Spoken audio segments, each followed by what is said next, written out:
Newton देख ले, Einstein देख ले, केपलर देख ले, सरकाली देख ले, अरस्तु देख ले, फिथागोरस देख ले, कैम्ब्रिज वाला तू भी आ, जेएनयू वाला तू भी आ, एबीसीडी वाला तू भी आ, कॉन्वेंट वाला तू भी आ, सेंट पायस वाला तू भी देख, दुनिया की तमाम ताकतें देख लो, सेंटर ऑफ द वर्ल्ड, पूरी दुनिया में सबसे महान सूरज को मानते हो, मगर वो तो मुस्तफा का नौकर है, नौकर।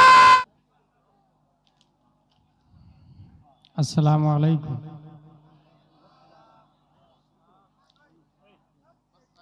अल-फातिहा।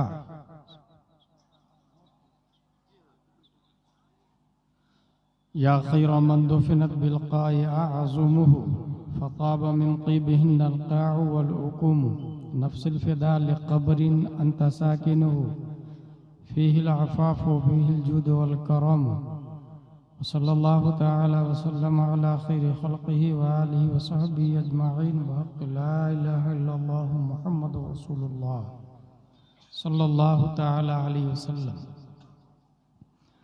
The Prophet, peace and blessing be upon him, said, respect the religious scholar because they are vicegerent of the Prophet. In the other words, akrimul ulama fa innahum warathatul anbiya.